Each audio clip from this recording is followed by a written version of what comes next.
You're asking my wife to leave. Jordan's voice cut through the luxury dining room like a blade, just as the room fell silent. Welcome, story lovers. Where are you tuning in from today? Drop your city in the comments below and tell. Do you think this was just a misunderstanding, or something far more deliberate? In today's story, a beautiful brown-skinned professor walks into a birthday dinner, is humiliated, and is removed from her reserved seat. But 5 minutes later, the arrival of a limited edition Tesla shatters every illusion of power in that room. Who owns the restaurant? Why did they target her? And what happens when quiet dignity meets corporate justice? Stick around, because this story builds to a powerful reckoning you won't see coming. Don't forget to subscribe to our channel, so you never miss our latest true-to-life stories of dignity, downfall, and redemption. Let us know where you're watching from, and stay till the end. This seat wasn't just a seat. It was a line they should have never crossed. Alina Moore stared at the ivory envelope resting on the edge of her kitchen counter, its golden embossed lettering catching the soft morning light like it had something to prove. It wasn't the kind of invitation she was used to. She'd received plenty in her career: academic conferences, lecture tours, honorary panels. But this one was different. It was social, exclusive, gilded in a way that only the ultra-wealthy dared to be. It wasn't just any birthday party. It was the 6th birthday of Madison Langford, the daughter of Cynthia and Richard Langford, hedge fund elites, and partners in several real estate ventures with Jordan, her husband. The event was being held at Vivre Blanc, the city's most coveted restaurant, a place where reservations had wait lists longer than some Ivy League admissions, and where the menu didn't list prices, only symbols of prestige. Jordan, ever, the silent player in luxury circles, had mentioned the party casually over dinner 2 weeks ago. They asked if we'd attend. I said yes for both of us, he'd said between bites of salmon and market greens. Alina had raised an eyebrow. Both? It's just a formality. You'll enjoy it, he replied with a wink, as if showing up was as effortless as saying yes. But Alina wasn't one for formality, not the kind dripping in quiet codes and silent judgments. She didn't grow up learning which fork went with which course, and she had no interest in pretending. Yet, as she glanced at the invitation again, something in her chest tightened. She wasn't nervous. She was aware of how often rooms like these took inventory of skin tone before credentials. Still, she decided she would go, not to perform, not to please, but to occupy space. Jordan wouldn't be arriving until later. He had meetings lined up all day, and Alina saw no reason to wait. She would go early on her terms. She chose her outfit deliberately, a flowing white slip dress that skimmed her curves without apology, minimal jewelry, no designer handbag, no statement shoes, just grace and intention. Her hair, a cascade of soft coils, was swept back in a low bun. Her presence would speak for itself. The Uber pulled up to Vivre Blanc's polished entryway just past 3 o'clock. The midday sun bounced off the restaurant's glass and chrome facade, casting reflections that made the place look like a temple of modern privilege.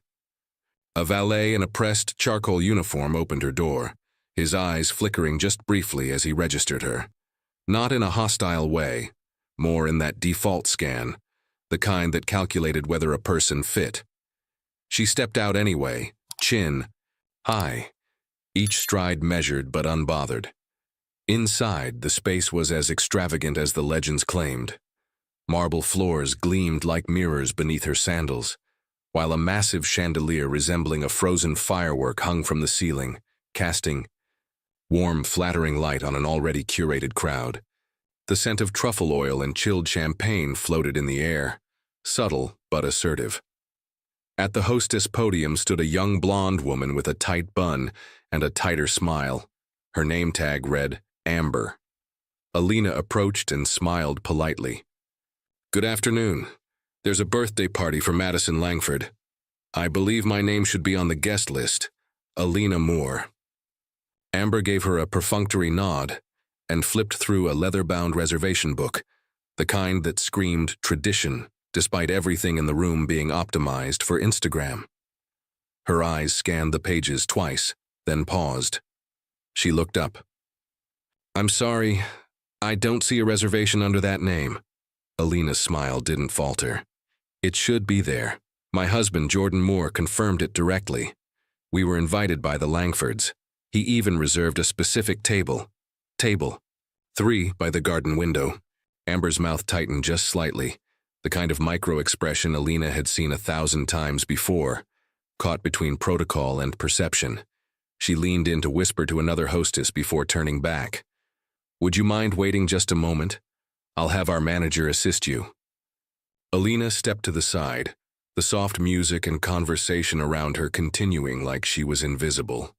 She wasn't offended. Not yet. But she was taking mental notes. 5 minutes passed, then 10.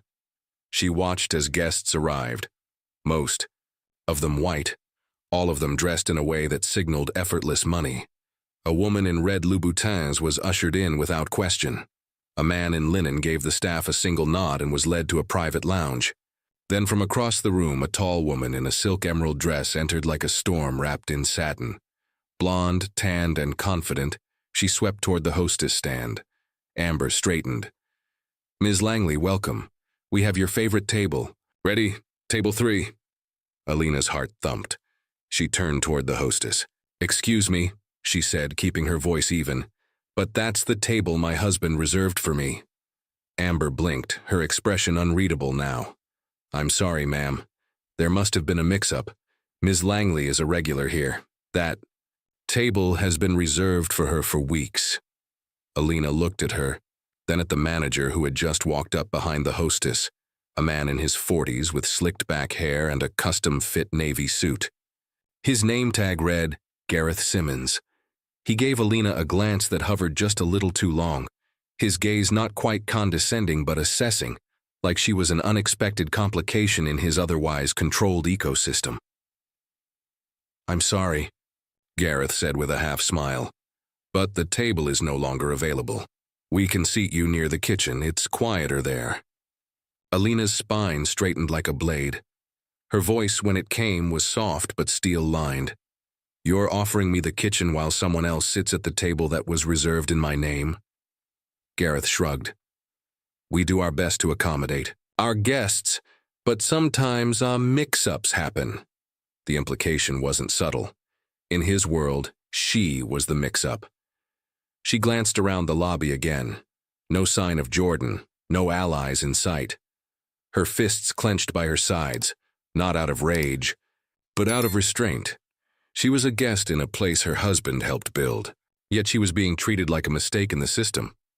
And just as she opened her mouth to respond, just as Gareth gestured to security with the casual arrogance of a man who thought he could handle situations like this, the faint purr of an electric engine echoed outside the restaurant, subtle, sleek, and unlike any car the valet had handled that day. The doors parted again, all heads turned, and the air in Vivre Blanc began to shift. The sound of the electric engine had barely faded when the front doors of Vivre Blanc glided open with mechanical perfection, revealing the man who'd just stepped out of the limited edition Tesla parked at the curb. But he didn't stride in with entitlement or theatrics. No, Jordan Moore walked with the controlled precision of a man who understood power not as something to be flaunted, but something to be felt. He wasn't dressed like the flashy elite who clung to brands like armor. Instead, he wore a charcoal gray suit cut so perfectly it whispered wealth without ever needing to scream it. His skin glowed bronze beneath the ambient chandelier light, and his presence seemed to reach the room before his voice ever did. That was the thing about Jordan. He never needed to announce himself. The room always did it for him. But when his eyes locked onto Alina, standing near the exit, her arms folded, her jaw clenched, something shifted in his expression. It was subtle, just a narrowing of the eyes, a small flex of the jaw, but it said enough. He crossed the lobby in swift, calculated steps, his attention fixed only on her, as if the rest of the glittering space had fallen away. "You've been standing here this whole time?" he asked, voice low but lined with tension. Alina didn't answer. She didn't need to. The answer hung thick in the air between them, as visible as the discomfort rippling through the guests who now watched the exchange with guarded curiosity. She tilted her head toward the hostess stand. They said there was no reservation. They gave the table to someone else. Jordan turned slowly, deliberately, like a man preparing to dismantle something carefully constructed. His gaze settled on Gareth Simmons, who had taken a step back, as if he could somehow vanish into the decor. You gave away the table, my wife reserved. Jordan's voice wasn't loud.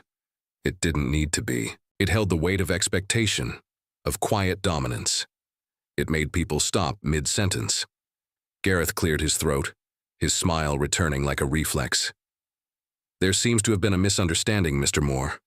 We didn't realize this. Guest was your wife. And there it was, the wordless confession embedded in that pause.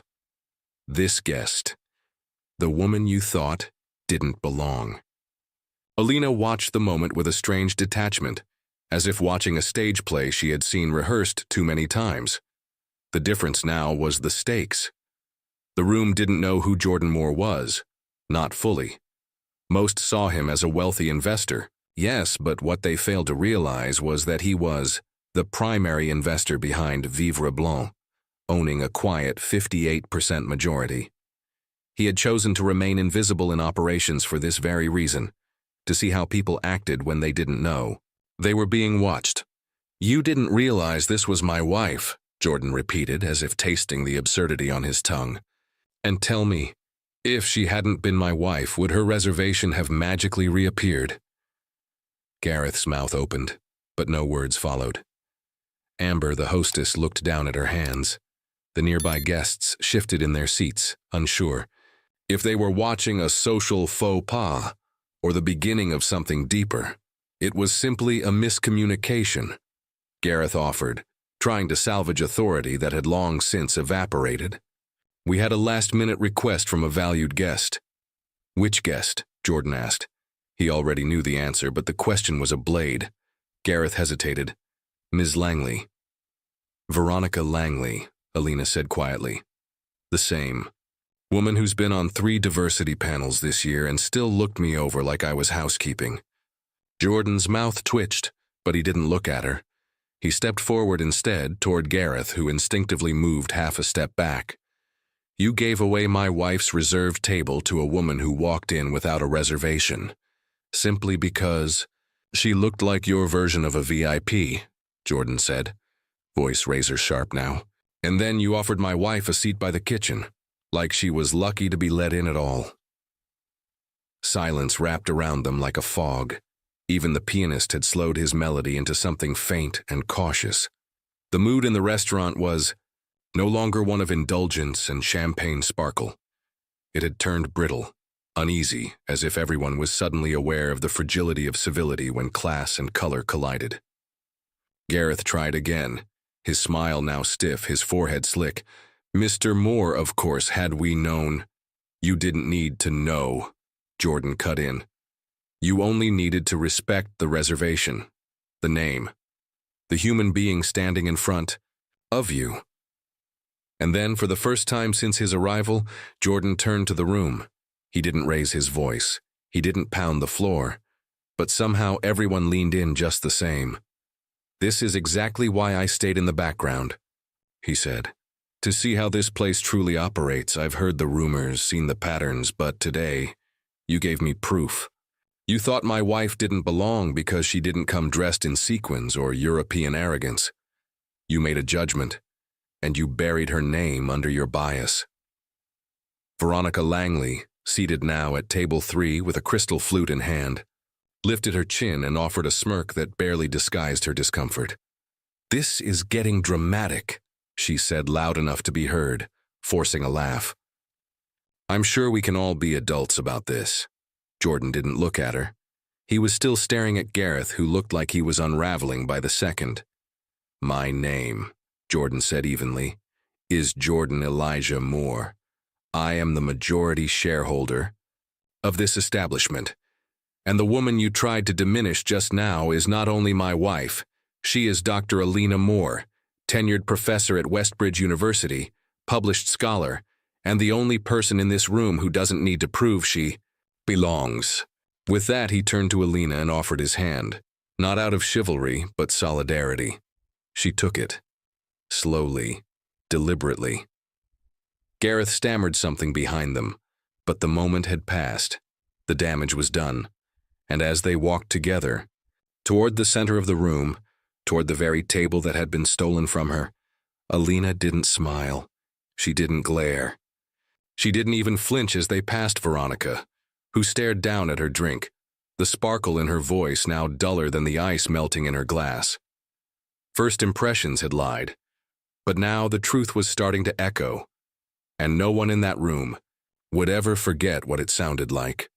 The clink of crystal stemware and the low hum of ambient jazz resumed as Jordan and Alina crossed the dining floor, but it was only surface noise. Behind the sound, every eye in the restaurant was tethered to their steps. The velvet hush that had swallowed Vivre Blanc in the wake of Jordan's declaration hadn't lifted. It had only shifted. It was now the silence of restraint, of whispered judgments and sideways glances, of people pretending to sip from their glasses while their eyes trailed the couple like drones. Table 3, Alina's table, sat by the garden window, just as promised in the reservation. The glass behind it framed the restaurant's wisteria-covered courtyard like a painting, serene and curated, but nothing about the moment felt serene. At the table, Veronica Langley still sat like a queen, unwilling to vacate her throne. She didn't rise. She didn't even blink. She simply crossed her legs, swirling her drink as though the room still belonged to her. Jordan stopped just short of the table, his hand never leaving Alina's. "Ms. Langley," he said coolly, "I believe you're in the wrong seat." Veronica looked up slowly, her smirk unchanged, but her voice now edged with deliberate innocence. "Oh, I had no idea this table was such a point of contention. I assumed it was first come, first served." She paused to sip her drink, then added, "But if it means that much to her," Alina interjected sharply. "This was a matter of principle. But to you, it's always just been convenience wrapped in entitlement." Her voice didn't tremble. It cut, measured, and crisp, every syllable a slap against the porcelain politeness Veronica wore like a shield. A few guests near the table flinched. One older man in a designer scarf turned fully in his chair to watch. A younger couple near the bar exchanged wide-eyed glances. Veronica let out a breathy laugh and stood slowly, as if rising was her gift to the room. "Well," she said, brushing the front of her dress as though it had been sullied by proximity, "I suppose we're all learning our place today, aren't we?" Jordan didn't answer. He merely stepped aside, holding the chair for Alina, who sat down without a word. The manager, Gareth, had reappeared by then, hovering awkwardly by a decorative pillar, his composure bleeding through his cuffs. "Mr. Moore," he said, "if I may." "You may not," Jordan replied without looking at him. "Not here. Not now." Gareth recoiled as if slapped, swallowing whatever apology he was about to attempt, and instead turned toward the bar, motioning for the headwaiter with a desperate flick of his fingers. The room, though attempting to move on, couldn't escape the pull of the confrontation. Conversations now carried a stilted edge. Laughter sounded forced, and waiters drifted like ghosts, present but unsteady. Alina, seated in her rightful chair, surveyed the space with cool precision. She had spent a lifetime mastering the art of appearing unbothered in rooms designed to exclude her. She knew what it meant to keep her back straight while people questioned her right to exist in a space they had already claimed. But this was different. This was not a university boardroom or a publisher's gala. This was a room full of people who thought money gave them the license to erase her, and now they had been made to sit in the discomfort of her presence. Jordan didn't sit. Instead, he remained standing behind her chair, his posture straight, arms loosely folded, watching as Gareth approached once more. this time flanked by two security guards in discreet black suits. The sight of them was enough to stir murmurs from the corners of the room. "You've got to be kidding," Alina muttered under her breath, her eyes narrowing. "Mr. Moore," Gareth began again, feigning authority he no longer possessed, "we've had a request from another guest to de-escalate the tension. Perhaps it's best if we relocate Dr. Moore to another section of the restaurant. Let me stop you right there," Jordan interrupted. "Are you suggesting you move my wife because your guest is uncomfortable with her sitting at her own reserved table?" Gareth hesitated. "It's merely a courtesy suggestion, sir." At that moment, something snapped. Not loud, not visible, but real. Alina stood slow and deliberate, her hands resting lightly on the edge of the table. Her voice, when she spoke, was quiet, lethal. "So, to be clear, after denying my reservation, offering me a seat by the kitchen, handing my table to someone who came in after me, and watching her publicly mock me in front of your guests, you think the solution is to remove me?" She looked at the two security guards, then back at Gareth. "You want them to drag me out too? Because I promise you, I've survived worse things than this velvet-lined circus of false civility." Her words echoed, biting through the air like smoke through silk. One of the guards shifted uncomfortably, clearly unsure whose side he was meant to be on. Gareth paled. "Dr. Moore, please understand." "No," Jordan said, stepping beside her now. "You understand. From this moment forward, you and I are no longer speaking as manager and investor. We are speaking as two men on opposite sides of a lawsuit." The word lawsuit seemed to ring off the crystal glasses, bouncing around the room with an electric hum. Several heads turned openly now. Someone at the next table dropped their fork. Gareth took a full step back, his face twitching between alarm and calculation. "This isn't necessary." "It became necessary the moment you tried to erase her," Jordan snapped. "The moment your bias became company policy. The moment this entire place decided that whiteness equals priority and everything else is a seat near the kitchen." The silence returned, this time thick with guilt, and no one reached for their drinks, no one spoke. Even Veronica, now seated 2 tables away, sat motionless, her jaw tight, her gaze averted. Alina breathed in, slow and steady, as if reclaiming every molecule of oxygen the room had tried to deny her. She didn't want to cry, not because she felt weak, but because this was not a moment for tears. This was a moment for reckoning. She sat down again, this time not just in a chair, but in a position of absolute clarity. She didn't need anyone's apology. She needed accountability. Jordan placed a hand gently on her shoulder, not in comfort, but in solidarity. Then he turned to Gareth, who looked like he wanted to disappear into the carpet. "You have 1 hour, Jordan said. "Clear your schedule. We're calling an emergency meeting with the board." He paused. "And don't even think about touching the reservation log. We already have a copy." With that, he sat beside his wife, their presence now a declaration in itself. The room exhaled slowly, collectively, but no one returned to normal, because everyone now understood. This wasn't just about a table. It never was. This was about power, and who gets to decide who deserves to sit. Outside the grand facade of Vivre Blanc, the late afternoon sun cast elongated shadows across the valet line, turning luxury vehicles into polished silhouettes beneath golden light. The air smelled faintly of lavender from the nearby courtyard, and citrus from freshly uncorked champagne within. The restaurant stood like a fortress of exclusivity, stone, glass, and silence. No one inside knew that something was already shifting. Just beyond the doors, the kind of shift that doesn't announce itself with sirens or spectacle, but with precision, inevitability, and the quiet whir of innovation cloaked in luxury. That sound came in the form of a low, whispering hum as a Tesla Roadster, obsidian black and gleaming like a predator in the sun, turned the corner and pulled into the private drop-off lane.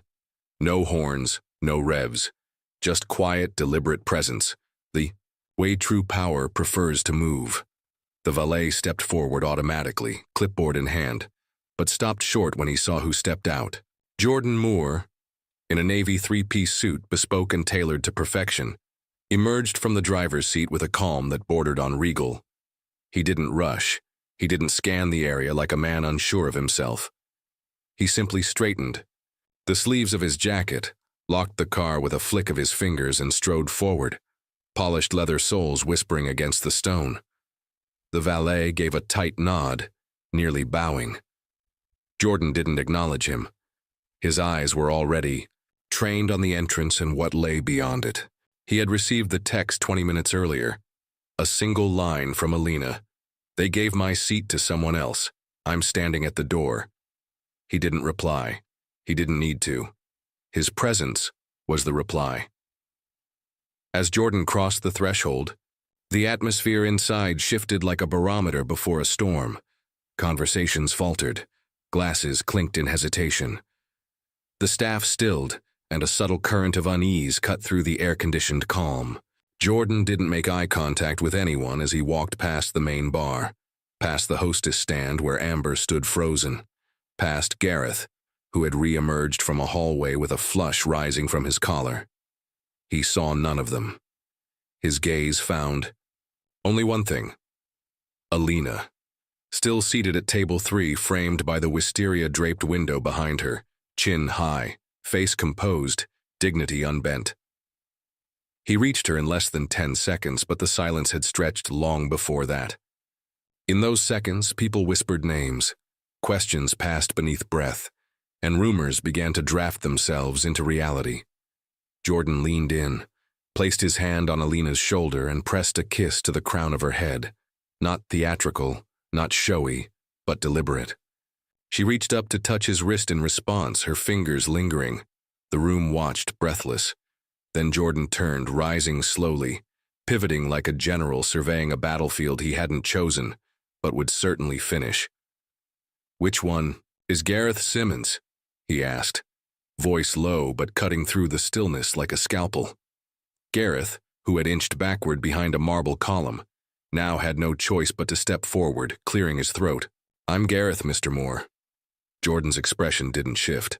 "Ah, so you're the man who decided to humiliate my wife in front of a room full of strangers." Gareth hesitated, hands wringing behind his back like a schoolboy caught. "Lie. Mr. Moore, there's been some confusion, I assure you." "Was there confusion when her name was in the reservation book?" Jordan interrupted, one brow raised.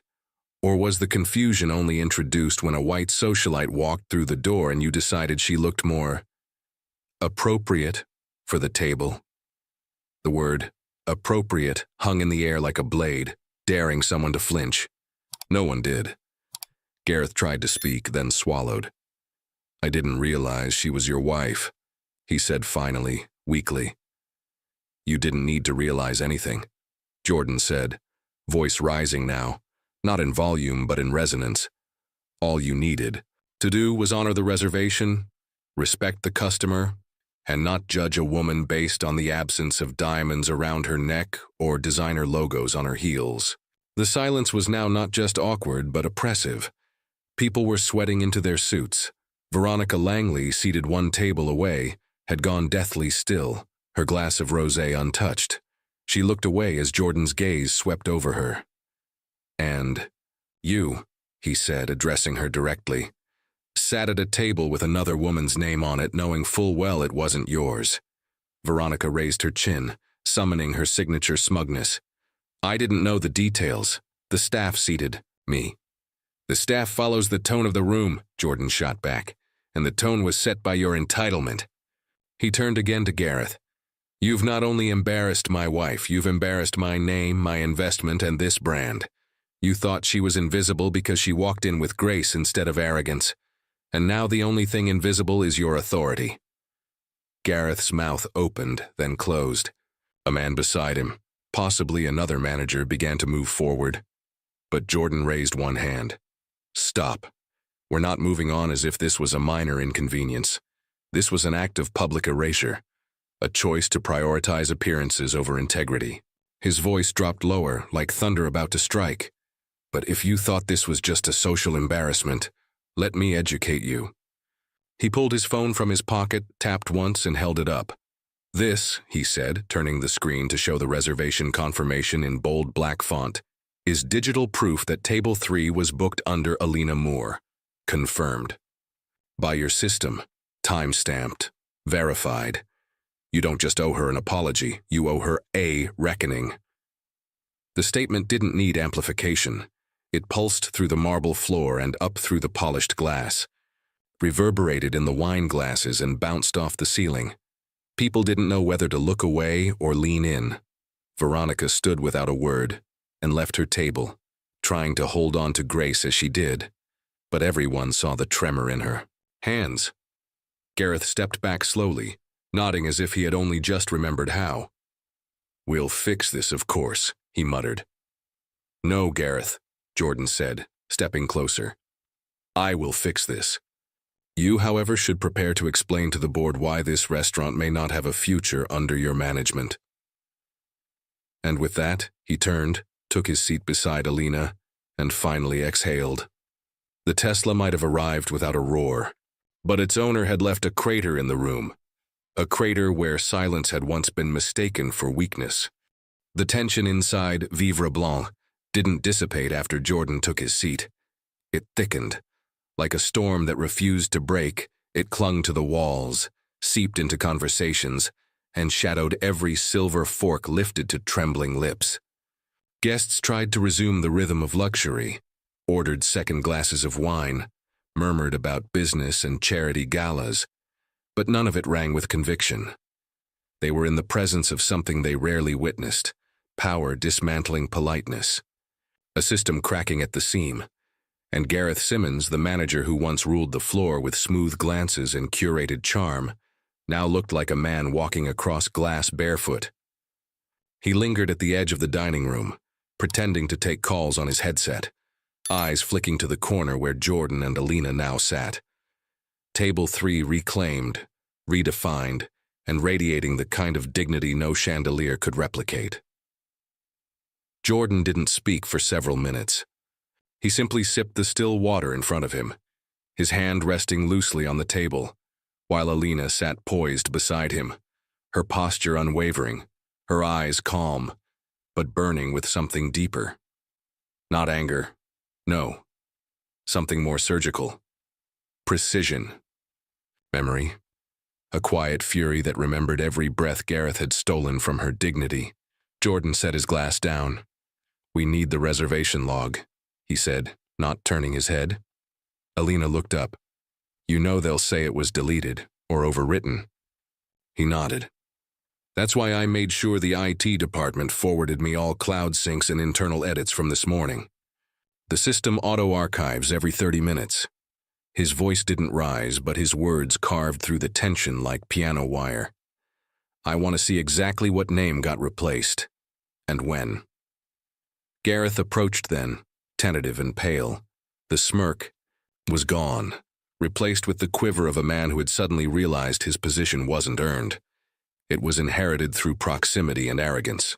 "Mr. Moore, I'm sure we can sort this out without escalation. As I said earlier, this was a regrettable oversight, not a reflection of our values." Jordan turned slowly. "What are your values, Gareth?" The manager blinked. "Sir?" "Your values," Jordan repeated. "Are they listed somewhere in your hiring manual, or are they just practiced through selective hospitality?" Gareth's mouth opened and closed like a faulty hinge. "This isn't how we typically operate.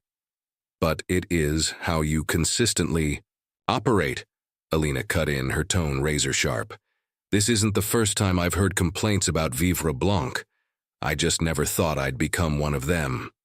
Before Gareth could protest, Jordan reached into the inside pocket of his jacket and pulled out a folded piece of paper. He opened it slowly, like he had all the time in the world. "This," he said, flattening it on the table, "is the auto-generated edit log for today's reservations. The original file had Table 3 Moore Alina, 3:00 p.m. That entry was edited at 2:48 p.m. and replaced with Langley Veronica." Jordan looked up. "So tell me, Gareth, how did that happen?" Gareth stared at the paper like it was written in a language he didn't speak. I don't recall making that change. Of course not, Alina said, eyes locked on him. Because remembering would mean taking responsibility. Gareth swallowed hard. It's possible the hostess. Amber doesn't have admin access, Jordan cut in. Only management can override VIP reservations. The implications settled like ash on Gareth's lapels. The man was unraveling, strand by strand, his posture shrinking beneath the weight of consequences he never imagined would come for him. Perhaps I misunderstood the instruction, Gareth said weakly, or thought the reservation was tentative. There's a confirmation number, Jordan replied, tapping the paper. Time-stamped, sent directly from your system to my assistant and forwarded to Alina. Alina leaned in slightly, her voice dropping to something soft but lethal. Do you have any idea how exhausting it is to fight for space you've already earned? To walk into rooms you helped build, only to be told you don't belong in them? Gareth didn't answer. He couldn't. His silence was a confession in itself. Across the room, the ripple effect of the confrontation had grown legs. Patrons were pulling out phones, pretending to scroll through emails while sneaking photos. A woman whispered into her husband's ear, and he nodded grimly. It was no longer a private humiliation. It was a public reckoning. And Vivre Blanc, for all its curated excellence, was beginning to look like a cracked mirror, refined, but splintered. Beneath the surface, Jordan folded the reservation log and tucked it back into his jacket. Then, with calculated calm, he reached for his phone again and pressed a button. A moment later, the restaurant's assistant general manager, a nervous woman named Rachel with dark-rimmed glasses, appeared beside their table. Rachel, Jordan said smoothly, please inform the board that I'm calling an emergency session for 7:30 p.m. Every senior staff member is required to attend, including Mr. Simmons. Rachel's eyes darted between Jordan and Gareth. Yes, sir. And in the meantime, he added, I want the full week's reservation log audited. Any edits, any deletions, any names that appear more than once or were mysteriously displaced. Gareth opened his mouth again, but Jordan held up a finger. Don't speak. Just prepare. Gareth retreated like a man walking backward off a cliff. His exit was wordless but no less dramatic than a scene from a courtroom drama. He had come into the day expecting to play host. Now he was a liability in his own house. As the manager disappeared behind a glass partition, Alina finally allowed herself a breath. Not relief, not victory, but grounding. She glanced toward Jordan, who sat beside her with one arm draped across the back of her chair, his face unreadable. You didn't have to come, she said. He turned his head. You shouldn't have had to stand. And that was the difference. In a world that measured women like Alina in margins and conditions, Jordan didn't elevate her. He recognized her. Her worth wasn't a debate. It was a fact, and that table? It had never been about food. It had been about the place, about being seen, about being counted, and now the restaurant would count the cost of its oversight. A server approached the young, visibly nervous, and set down 2 fresh glasses of wine without speaking. He didn't meet their eyes, but before he turned away, he placed a folded napkin discreetly on the corner of the table. Alina opened it slowly. Inside, written in looping pen strokes, were 4 words that said everything. You weren't the first. Jordan read it over her shoulder. He didn't flinch. Then it's time, he murmured, to make sure you're the last. At precisely 7:30 p.m., while the last course was being served to the oblivious elite still lingering in the dining hall of Vivre Blanc, a very different kind of gathering was taking place behind a frosted glass door at the end of a narrow corridor marked Staff Only. It led to the private boardroom, rarely used, always pristine, a space designed for power brokers to review numbers over espresso, not to face judgment. But tonight, judgment was the only thing on the menu. The room itself was coldly elegant. High-backed leather chairs encircling a polished obsidian table, a discreet projector embedded in the ceiling, and a built-in wine bar that no one dared approach. This wasn't a dinner meeting. It was a reckoning. Jordan sat at the head of the table, hands clasped, posture relaxed in the way only men with absolute leverage could afford. Alina was not in the room. This wasn't her battle to fight anymore. It had already been fought. Now, this was Jordan's war to finish. Across from him sat the board, 6 executives and stakeholders in tailored suits, some with silver hair, others too polished to be seasoned, but all fidgeting slightly under the weight of what they sensed coming. Gareth Simmons entered last. He moved like a man walking into his funeral, clutching a leather portfolio he hadn't opened all evening. His seat remained suspiciously unassigned, a subtle power play from Jordan, who let the omission hang in the air like a dare. Gareth cleared his throat and took the farthest empty chair without being invited, drawing a sidelong glance from one of the partners. The tension was immediate, measured, almost tactical. Jordan broke the silence first. Before we begin, let me state for the record that this emergency meeting has been called under Clause 12 of the Operating Charter, gross misconduct requiring executive review. His voice was calm, but every word hit like a gavel. You've all read the reports, but tonight we're going to talk about what the paper doesn't say. One of the older board members leaned forward, steepling his fingers. Jordan, I understand the situation was unfortunate, but are we certain this warrants such an escalated response? Gareth has been with us from the beginning. He helped build the Vivre Blanc experience. Jordan tilted his head, a faint smile, tugging at the corner of his mouth. And what exactly is the Vivre Blanc experience? Is it about ambiance and foie gras? Or is it about curating comfort for the right kind of guests? The silence after that question wasn't agreement. It was fear of the answer, of complicity, of what Jordan might already know. Another member, younger and more digitally inclined, cleared her throat. We've seen the reservation logs. The override is clear. But how can we prove intent? Jordan tapped a button on the black touchpad in front of him. The lights dimmed, and the projector descended with a soft, mechanical hum. Intent, he said, isn't always a signature on a document. Sometimes it's in a pattern. A screen blinked to life behind him, displaying a spreadsheet, color-coded, time-stamped, and damning. Over the past 6 months, there have been 17 instances where minority guests were either moved, delayed, or mysteriously not found in the system. In 12 of those, their reserved tables were reassigned to last-minute arrivals who happened to be white. In all 17 cases, Gareth had override access within the time frame of the change. The data was irrefutable, cold, clean, and quiet. But in that silence, a storm began to form in the faces around the table. One man shifted uncomfortably. Another leaned back in his chair like retreating would somehow protect him. Gareth's jaw twitched. With all due respect, he said tightly, you're drawing a lot of assumptions. There are dozens of reasons. To make a reservation, VIPs, high-profile guests, special requests, none of which, Jordan interrupted, justify systemic bias. His voice, still level, now carried a distinct edge. This isn't about one guest. This is about a culture you fostered, one where courtesy is currency and prejudice is policy. He turned back to the board. And let's not pretend this is invisible to your bottom line. Every one of those displaced guests spent less money, left early, and in several cases, never returned. You're not just unethical. You're inefficient.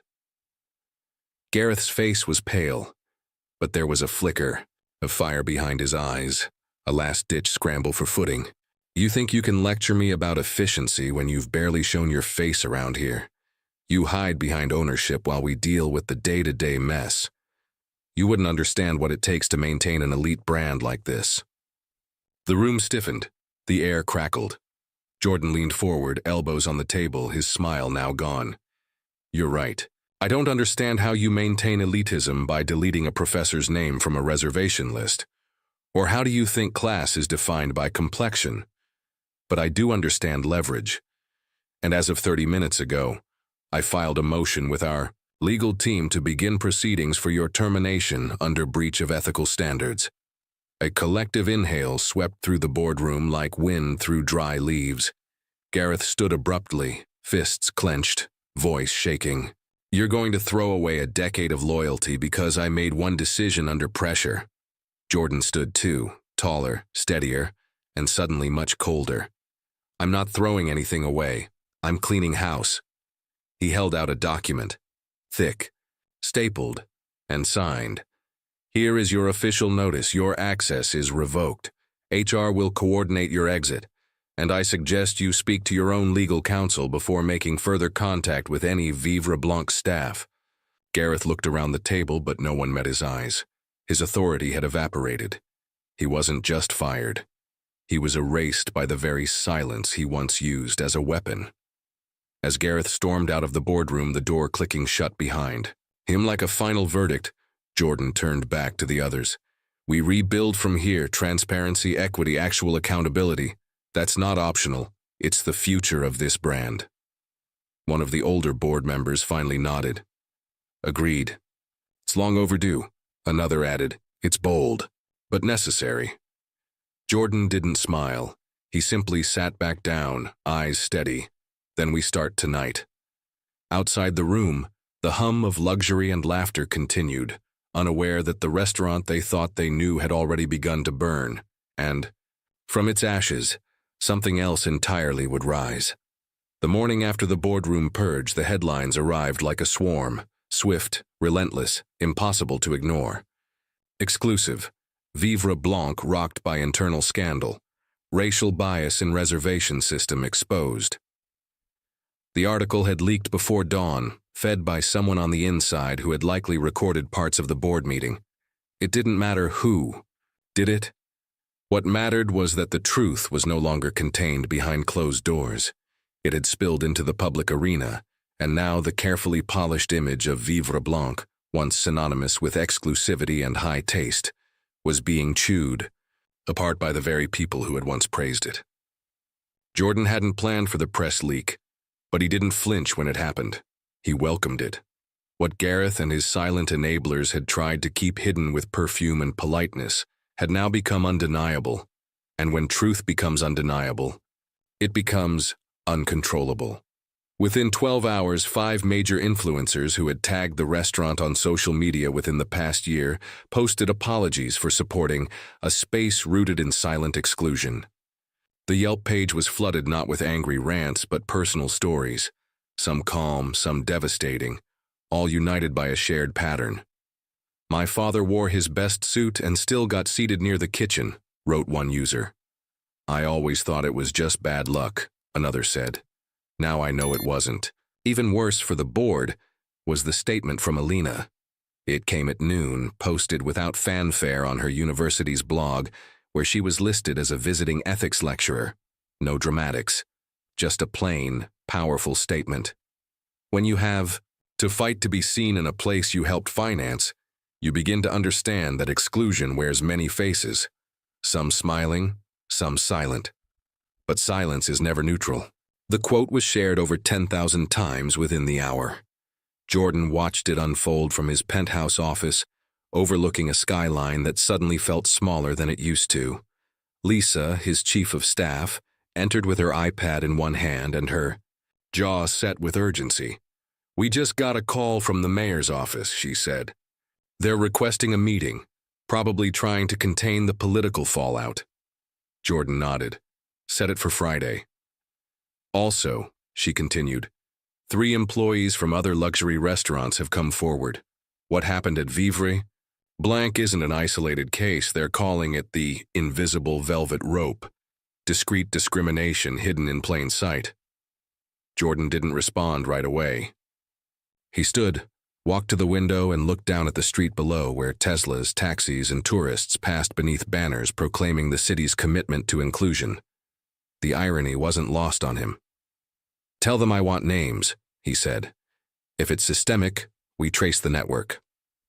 By 3 p.m., A coalition of entrepreneurs announced a task force dedicated to auditing upscale establishments for bias, reservation patterns, service behavior, incident logs. Vivre Blanc had become the catalyst, the first tile tipped. But now, an entire industry was shaking under the pressure. At 5:45 p.m., Jordan received a call from Richard Langley, patriarch of the Langley estate and uncle to Veronica, who had yet to show her face publicly since the night she was removed from table 3. "You've made your point," Langley said, his voice smooth but sharp. "You've humiliated good people, solid businesses. Let's talk about dialing it back before this turns into a crusade." Jordan responded with only 2 words, "It is a crusade," and then he hung up. Meanwhile, inside Vivre Blanc itself, a different kind of transformation was underway. The staff had been called in for a private meeting. No suits, no customers, just truth. Jordan stood in the center of the empty dining hall, the tables stripped bare, the lights dimmed to something intimate and honest. The employees gathered, servers, hosts, kitchen staff, janitorial crews, many of whom had been silent. Witnesses for years. "Some of you have seen what's been happening," Jordan began. "Some of you lived through it, and some of you benefited from staying quiet." He paused, letting the weight of that truth settle. "I'm not here to punish anyone who feared for their job, but the culture of this place ends today. From now on, you don't report to people who think image is more important than integrity. You report to leaders who know what it means to be overlooked and overqualified at the same time." A young black server named Isaiah raised his hand. "Are we safe saying something now? I've been passed up for promotion twice. First time I complained, I got scheduled on closing shifts for 3 months straight." Jordan looked him in the eye. "Doris, you're safe, and as of now, you're promoted. Head of Guest Relations, effective immediately." The room exhaled like a balloon untied. Another hand went up, then another. Stories poured out, some whispered, some raw, all real. It wasn't just a meeting, it was a confession booth for a workforce that had been surviving, not thriving. And for the first time, they weren't just being heard, they were being believed. By the end of the week, Jordan had rolled out a formal policy across all his ventures. AI-assisted reservation tracking to monitor for bias patterns, anonymous internal reporting systems, and equity-focused training with oversight from third-party ethics boards. The media called it radical, competitors called it reckless, but customers called it right. And then, perhaps most shockingly, came the call from Veronica herself. She didn't lead with an apology. She led with calculation. "My family wants to make this go away. We'll donate, we'll publicly support your reforms. We'll even pull out of our silent investments if needed. Just stop dragging our name." Jordan listened, then replied, "Your name isn't being dragged, it's being revealed. And maybe it's time people see what's behind the smile." She didn't respond. She simply ended the call. But it didn't matter, the dominoes were falling faster now. Other industries, fashion, tech, publishing, began facing their reckoning as stories surfaced from employees who'd been inspired by the fallout at Vivre Blanc. Alina, ever the academic, was invited to speak at a global ethics conference. She declined the podium. Instead, she submitted a paper titled Table 3, a case study on silent power and the geography of disrespect. It was accepted within hours. The story had grown beyond them now, and Jordan knew it. He hadn't just disrupted a restaurant. He had cracked open a system. And though the road ahead would be lined with resistance, he understood what all revolutions begin with. One person being told they didn't belong and refusing to stand quietly by the kitchen. 1 week later, the wisteria hanging outside, Vivre Blancs had started to bloom again. Though this time it felt less like a backdrop for wealth and more like a witness to change. The restaurant's signage remained, but the energy had shifted subtly but irrevocably. Gone were the icy stares of exclusion, the performative smiles that once greeted only the right kind of guests. In their place was something quieter, but far more powerful, Awareness, responsibility, and a fragile hope being carefully assembled like crystalware on linen. That Friday evening, as the sun spilled molten gold across the polished pavement, a black SUV with tinted windows pulled to the curb. No valet stepped forward. No flashbulbs popped. But for those who watched, there was no mistaking the gravity of the moment. Dr. Alina Moore had returned, not to protest, not to confront, but to dine. She stepped out wearing ivory silk, her curls cascading down her shoulders, a warm bronze shimmer to her skin catching the light. She wore no statement jewelry, no logos, no dramatic red lip to command the room. She didn't need any of it. Her presence was the command. Beside her, Jordan exited the SUV in a slate gray suit, his hand naturally sliding into hers, as they approached the doors together. The same doors that had once framed her humiliation now opened with reverence. Waiting just inside was Isaiah, now in a sleek black blazer embroidered with the restaurant's crest, head of guest relations, and the man who once asked if it was safe to speak. His smile now was different, not submissive, not exaggerated, just real. "Dr. Moore," Isaiah said, voice steady but full of something reverent. "Mr. Moore, welcome back to Vivre Blanc. Your table is ready." Alina inclined her head slightly. "Thank you, Isaiah." She didn't overplay it. She didn't need to. Every eye in the entryway followed her as she stepped inside, not because of curiosity this time, but out of respect. The staff stood straighter. Conversations softened, and the power of her return washed over the space like a tide reclaiming its shoreline. As she and Jordan walked through the main hall, no one stopped them. No one tried to intercept with empty apologies or rehearsed smiles. The table by the window, the infamous Table 3, sat unoccupied, dressed in white linen, framed by soft candlelight and a fresh bouquet of white peonies. But it wasn't just a table anymore. It was a symbol, a chapter, a scar, a promise. Isaiah pulled out her chair, Jordan's hand brushing the back of hers as she sat. "This time," Jordan said quietly, taking his seat across from her, "you lead the conversation." She smiled, faintly, not in triumph but in reflection. "Let's see if the room is ready to listen." Their server approached, a young woman named Natalie who had been working at the restaurant for just over a year. She moved with visible nervousness, but her voice held a different tone than before. "It's an honor to serve you both," she said, placing the menus down with delicate care. "Chef Amari asked me to let you know. Tonight's menu is inspired by women who lead without needing to raise their voice." Alina raised her brows, the edges of her lips lifting. "That's, quite a theme." Natalie blushed, then nodded. "He said you'd understand." Outside the tall windows, the city pulsed gently beneath dusk, and for the first time, Alina felt herself relax, not because justice had been served entirely, but because she had been seen, heard, and returned on her terms. Around her, she could sense it, the shift in the room's gaze. People weren't looking at her with skepticism or confusion. They weren't wondering why she was here. They knew now. And more than that, they were questioning why they had never asked the same of themselves. A couple at the next table nodded respectfully. A woman at the bar mouthed, "Thank you. Not for drama, not for spectacle, but for a story that gave voice to every silent exclusion they had endured behind silk and glass and so-called sophistication."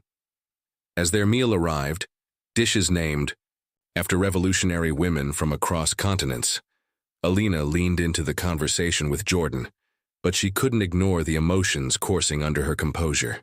Her mind replayed that first day, standing in a white dress, being dismissed, her name erased, her dignity bartered away for someone else's comfort. Now here she was, same woman, same name, same elegance, but no longer someone they could displace without consequence. This wasn't revenge, this was reclamation. And reclamation didn't need anger to burn, it needed presence to endure. Halfway through dinner, Isaiah approached again, this time not with wine, but with a small black envelope. "We had this framed," he said, carefully placing it on the table. Thought it should belong to you. Inside was a printout of the original reservation confirmation from that infamous day, time-stamped, archived, and now mounted behind glass.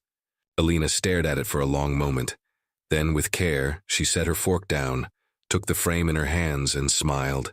Slowly, quietly. Proof, she said softly, that sometimes history has a receipt. Jordan chuckled, lifting his glass. To the table, he said. Not just this one, but every one that will never again be taken from someone because they don't fit the room. They clinked glasses, but the toast echoed far beyond their table. It was a celebration, yes, but also a declaration. Behind them, the wall that once featured portraits of French vineyards now bore a new installation. A black and white photograph of a woman seated in profile at a restaurant table, her face turned toward the light, her posture unbending. The plaque beneath it read, Table 3, where elegance redefined the rules. Staff whispered about it, guests asked who the woman was, and the owners said nothing. They didn't need to. The room already knew. And when the check came, it arrived in a gold-trimmed envelope with no total printed, just a note. On behalf of every future guest who will never again be told they don't belong, thank you. Jordan tucked it away without comment. Alina stood slowly, with poise, and the room followed instinctively, staff straightening, guests turning, not out of fear, but reverence. She walked out the same doors that had once marked her exit in shame. But this time the wind was different. The city felt warmer, the flowers seemed fuller, and her story, etched into the bones of a table once denied, was now the story of an empire changed forever. Because sometimes, history doesn't happen in courtrooms or capitals. Sometimes it happens over dinner. The following Monday, a breeze swept through the city like the exhale of something released, something old and suffocating, finally uprooted. Vivre Blanc opened its doors under a new rhythm, one that didn't just shine silverware or recite specials in French, but measured integrity by action. The reservation desk now stood behind a digital kiosk, one linked directly to a cloud-based verification system, each booking encrypted, each seating change logged, time-stamped, transparent. The hostess, once tasked with silently enforcing invisible lines, now operated with clarity. Her name was Maya, and she wore her natural curls like a crown. She had once been told to smile more, dress softer, and code switch to match the clientele. But today she stood in a navy blazer embroidered with a gold emblem that read, "Equity is the new luxury." Inside, the layout had shifted too. Not drastically. No one moved walls. But the floor plan is now centered around visibility. No more hidden tables by the service doors. Lighting was adjusted to feel intimate, not exclusive. The menu had been rewritten, not just in flavor, but in acknowledgement. Each section featured a note. This course is inspired by cultures whose food shaped the world, but whose names were too often left off the reservation list. It was bold and deliberate, because Vivre Blanc no longer feared discomfort. It welcomed it, held space for it, and most important of all, the people returning were not the ones who had once ruled the space through entitlement. They were the ones who had long avoided it, who now stepped in not as exceptions, but as patrons. Behind the scenes, change had rippled even further. The restaurant's hiring policy, once vague and favoring fit, had been audited and restructured with blind screenings and community outreach. Isaiah, now officially promoted to Director of Guest Experience, had implemented weekly staff dialogues, a space for grievances, suggestions, and ideas. And at the top of it all was Jordan Moore, not as a silent investor anymore, but as an architect of a new standard. He didn't micromanage. He led with clarity, surrounded himself with voices different from his own, and kept his presence visible and accountable. His name had begun circulating in the hospitality world, not just as a mogul, but as a disruptor.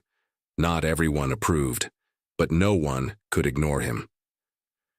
As for Alina, her return to campus was met with quiet applause.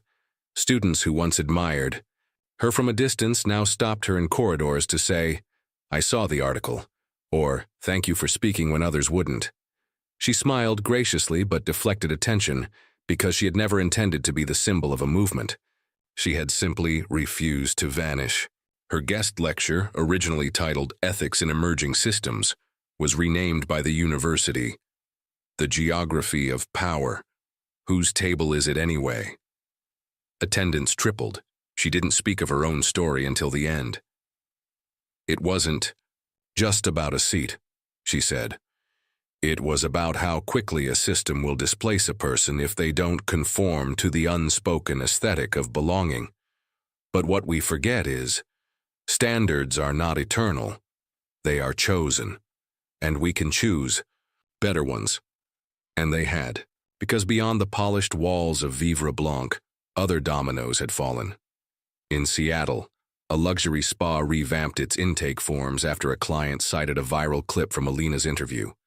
In Atlanta, a jazz lounge quietly changed its dress code after facing backlash for disproportionately turning away natural hairstyles. And in New York, an upscale hotel with a history of overbooking guests of color quietly introduced bias detection software into its booking engine. No press release, just a shift, just accountability. That was how revolution happened sometimes. Not in fire, but in form. Late one evening, Jordan stood in the now liberated main dining hall of Vivre Blanc. The last guests had gone. The lights were dimmed to a soft amber glow, casting shadows that looked more like stories than darkness.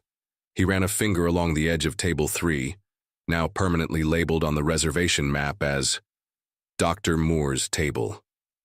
Not in ownership, but in legacy. He didn't need applause, he didn't want a plaque on the wall. He wanted this, a room where everyone knew that the seat wasn't a gift. It was a right. Alina entered a moment later, her heels soft against the wood floor, her expression unreadable. She moved beside him, taking in the silence. "I thought I'd hate coming back here," she murmured. "But instead, it feels like I finally own the silence." Jordan turned to her. "Not own," he said. "You rewrote it." Together they stepped onto the terrace where the city's heartbeat throbbed in distant traffic and faraway conversations.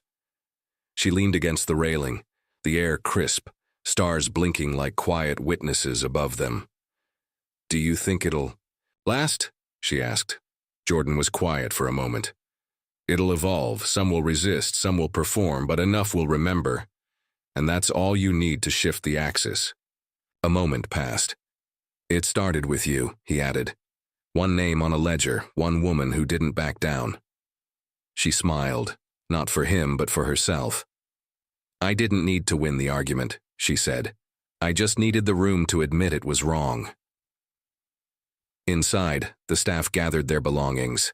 The new sous chef, a Vietnamese woman named Lin, who had never felt comfortable applying to places like this until last week, left a note on the counter that read, "Thank you for building a room that finally fits me." Alina glanced through the window and saw it. She said nothing, but the corner of her mouth twitched just slightly. Jordan reached into his coat, pulled out a fresh folder. Proposals, expansion plans, requests from 3 other cities asking how to replicate the Vivre Blanc transformation. "It's starting," he said. "People want the blueprint." She looked down at the folder, then up at the horizon. "Then give them one," she replied. "But make sure they understand. The standard isn't the table. It's the courage to stand beside it, even when they're told they don't belong." As the night deepened, the city began to quiet. But inside one restaurant, rebuilt from legacy, from error, from fire, there stood a woman and a man beside the table that once tried to erase her, not in victory, in vindication. And outside that glass, the world, watching, listening, learning, began to draw their lines, not around who belonged, but around what would no longer be tolerated. Because from that night forward, the standard had changed, and it bore her name. Thank you for joining us on this powerful journey of dignity, courage, and transformation. If this story moved you, made you think, or reminded you of something you've experienced or witnessed. Share your thoughts in the comments below. We'd love to hear your voice. Don't forget to like, subscribe, and turn on the notification bell so you won't miss the next story that just might change how you see the world. Until then, stay brave, stay kind, and never be afraid to reclaim your seat at the table. See you next time. That's my daughter. The room froze as the billionaire owner stepped forward, his voice calm but cutting through the noise like thunder. What just happened? Where in the world are you watching from today? New York, Lagos, London? Drop your city in the comments below. At first glance, she was just a black waitress humiliated by a wealthy guest in a luxury hotel. But no one expected the powerful man behind the scenes to reveal that. Tonight's story is more than drama. It's a wake-up call about class, power, and dignity. What would you have done if you were in her shoes? Stay with us to the end, because what starts as a moment of public shame becomes a stunning turn of justice that leaves millions speechless. Don't forget to subscribe to our channel for more real stories that hit deep. And let us know if you saw the twist coming, this one. You'll remember. The Crystal Haven Hotel stood like a jewel in the heart of Miami's bustling downtown, its shimmering glass facade catching the last hues of the setting sun. Inside, the grand dining hall glowed like something out of a dream. Gold light spilled from chandeliers that hung like constellations above the polished marble floor, casting star-like reflections on the crystal stemware below. The air smelled of aged wine, white truffle, and polished opulence. It was the kind of place where everything gleamed, where time moved a little slower, and every whisper carried the weight of money.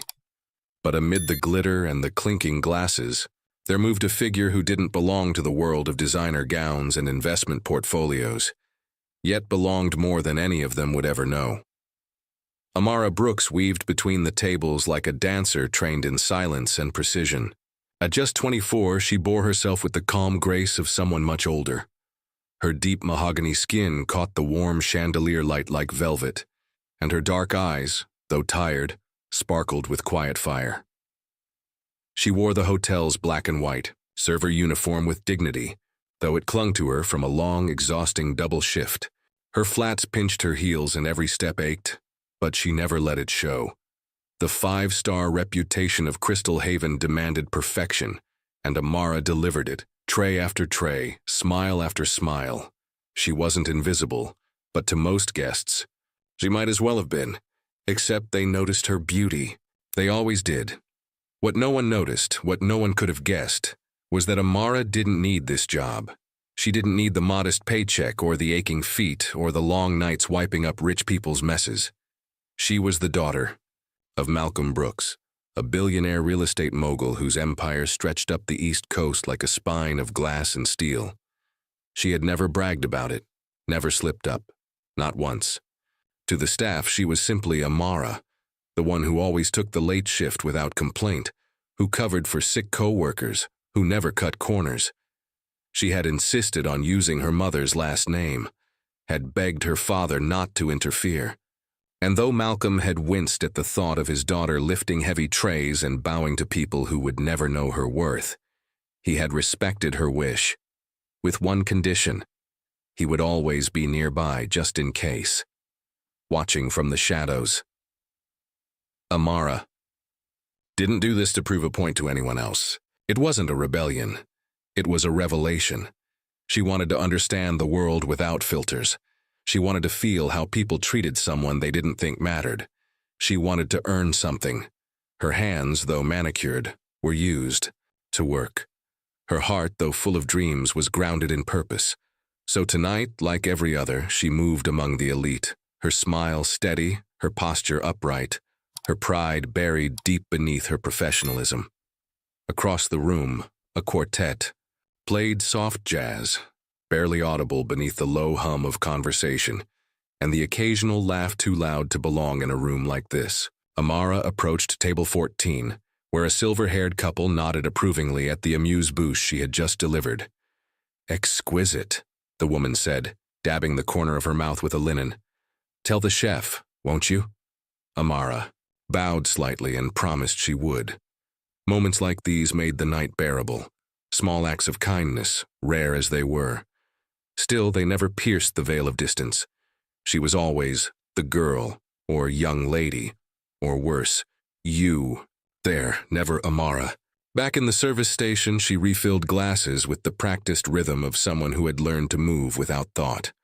Her colleague Jamal passed behind her with a wink. "Almost done?" he whispered. "Still got 2 hours." She replied, then smiled. "But who's counting?"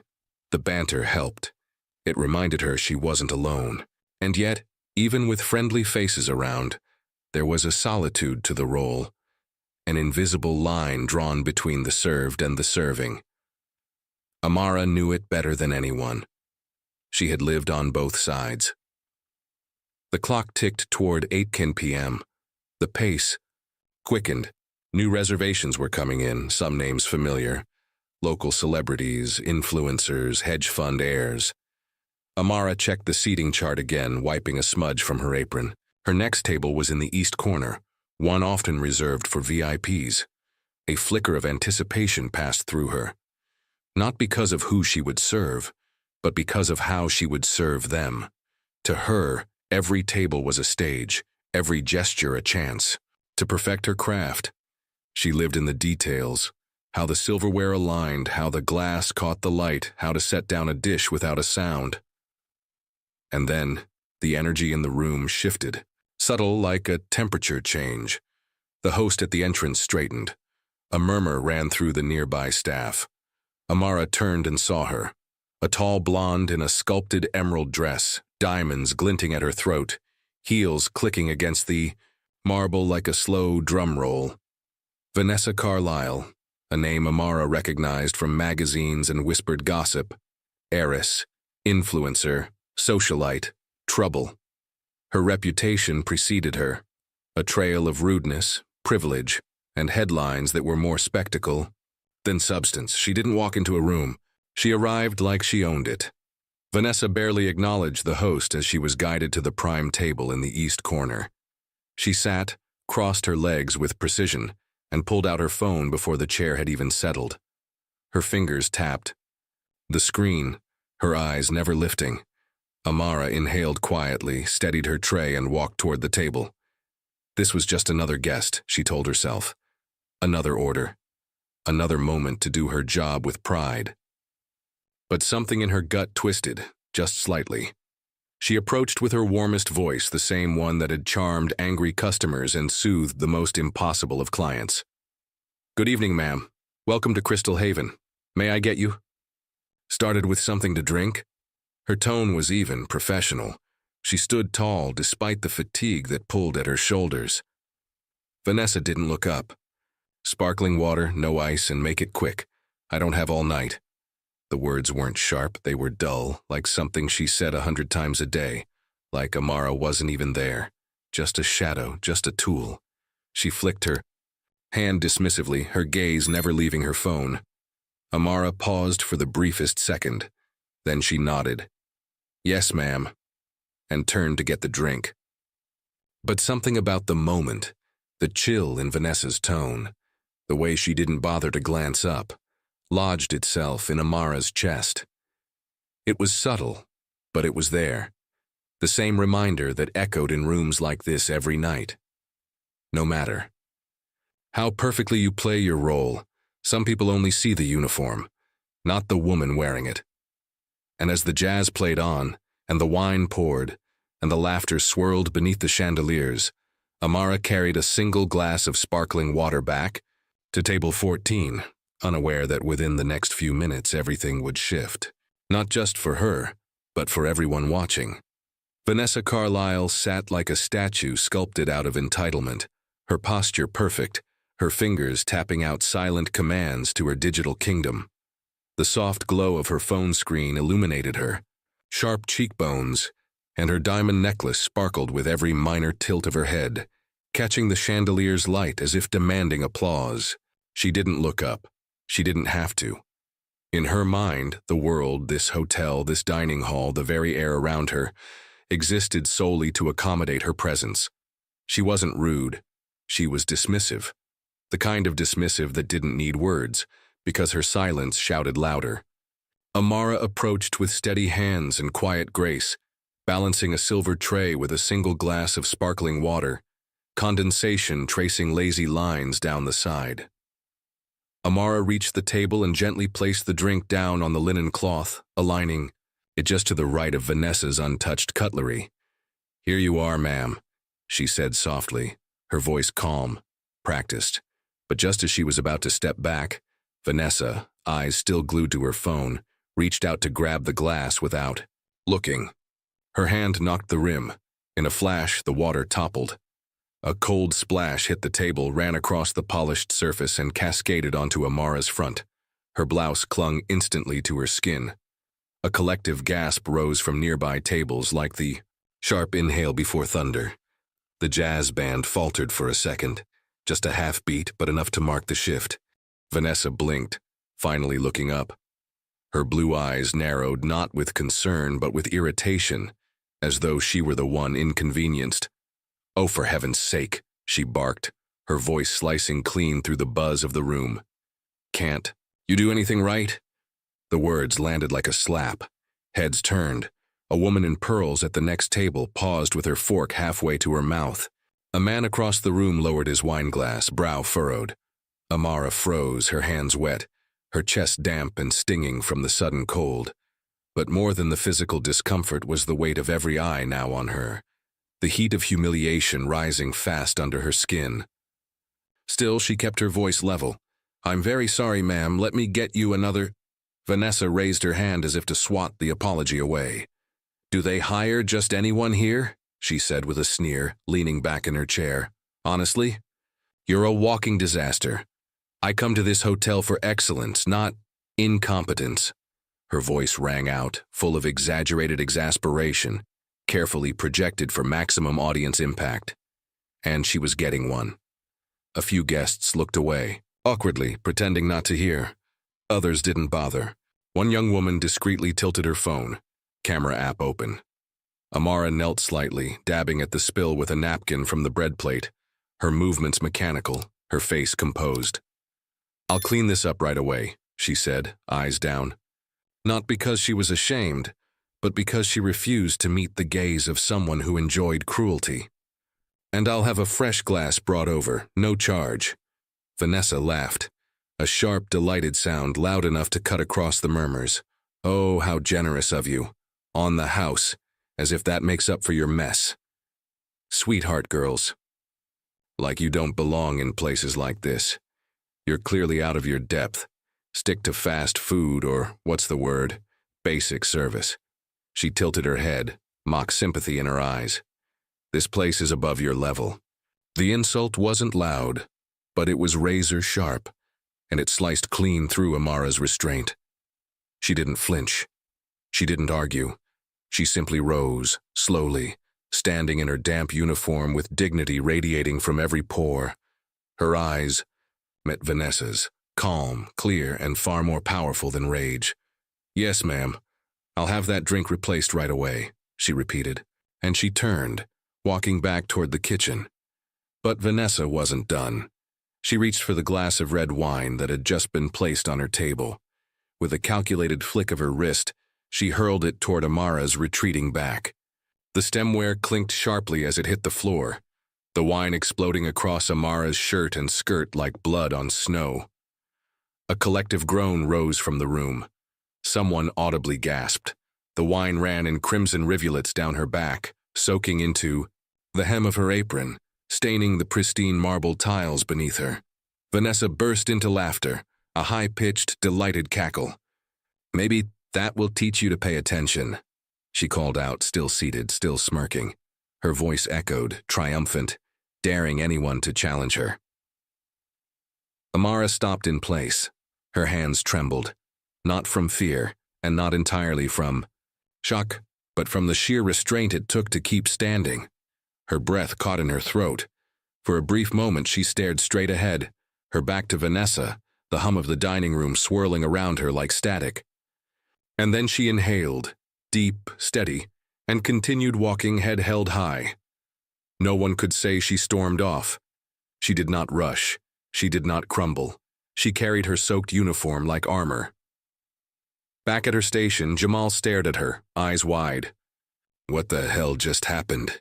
he whispered. But Amara said nothing. She just hung the soiled towel on the counter, shoulders square, and reached for a fresh cloth. Behind her, the kitchen door swung open and someone muttered, "Man, that woman's sick in the head." Phones buzzed, screens lit up. Someone was already uploading the video clip. In moments, it would be everywhere. Out in the dining hall, Vanessa returned to her seat, lips pursed in satisfaction, chatting with a friend who had just arrived. "Honestly," she said, loud enough for half the room to hear, "some people just don't belong in places like this. She should be grateful she even had a job here." But something had shifted. The laughter that once echoed easily now felt out of place. The diners were watching, some in silence, some shaking their heads. A man near the window whispered to his wife, "That girl handled it better than I would have." And in the far corner, behind a frosted glass partition, a tall man in a navy suit set down his drink. His silver-flecked brows furrowed as his eyes followed Amara's retreat. Because for the first time all night, Malcolm Brooks wasn't focused on real estate contracts or expansion plans. He was watching something unfold, something deeply personal, something infuriating. And as he reached into his jacket and called for the manager, the air shifted once more. The storm had begun. The wine still dripped from Amara's uniform as she stood by the service station, the back of her blouse clinging to her skin like a soaked second layer. Her fingers were curled into her palm, her knuckles pale, but her expression betrayed nothing. The sting wasn't from the cold wine or the acidic scent now staining her clothes. It was from the laughter, that high-pitched, triumphant sound Vanessa had let out after hurling the drink was worse than the liquid itself. It wasn't a clumsy accident. It was a statement, a message to Amara and to everyone else watching. "I can do this to you, and you can do nothing in return." But Amara wasn't anything, and she knew it. What burned inside her wasn't shame, it was restraint. The kind of restraint to stand tall while someone tries to strip away your dignity in public. She didn't cry. She didn't flinch. She simply grabbed a fresh towel, pressed it against the worst of the red blotches now soaking into her white blouse, and told Jamal, "Cover table 14. I'll be back in a few." He nodded, still too stunned to say much else. From the corner of the kitchen, Chef Mario peeked out, his thick brows raised. "Everything okay?" Amara gave him a tight smile. "Peachy." And then she turned away before anyone could see the faintest shimmer in her eyes. Out in the dining hall, the atmosphere had shifted. The incident had cracked the surface of elegance like a fracture in glass. Patrons murmured behind linen napkins. Some glanced toward Vanessa, who now reclined in her chair with the relaxed satisfaction of someone who believed they had just executed the perfect takedown. She whispered something to her friend, and the two burst into soft giggles, oblivious to the energy brewing around them. But not everyone looked amused.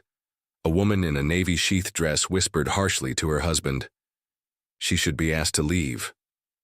He nodded solemnly, eyes still fixed on Vanessa, as though trying to understand what kind of person would find glee in such cruelty. Malcolm Brooks had not moved from his booth, but his jaw was tight, his fingers steepled beneath his chin. He had watched every moment, the spilled water, the insults, the wine tossed like a weapon, and still he hadn't intervened. Not yet. Amara had asked for space, for autonomy, for the right to walk her path without the shield of his name. But watching his daughter be humiliated before a room full of strangers was a line he hadn't been prepared to see crossed. Quiet power hummed. In his posture, he pressed a button on his phone and murmured a single word into the receiver. "Now." At that moment, Daniel, the hotel's manager, appeared at Vanessa's table. His tailored suit was crisp, but his eyes held tension. "Ms. Carlyle," he said with a tight smile, "Mr. Brooks would like to have a word with you." Vanessa blinked, mildly annoyed at the interruption. "Who?" she asked, not bothering to mask her irritation. "Malcolm Brooks," Daniel said, "the owner of Crystal Haven." A beat of silence passed, then Vanessa's brows lifted in interest. Oh, finally, someone who recognizes class when he sees it. She stood with deliberate grace, smoothed her emerald dress over her hips and followed Daniel, expecting compliments or at worst, an apology for having had to endure such subpar service. She never noticed the subtle stares following her. Some disapproving, some curious, all aware. Her heels clicked over the marble floor, rhythmic and proud. She didn't see Amara, who had slipped back into the kitchen, rinsing the wine from her hands and wiping down her arms with shaking fingers.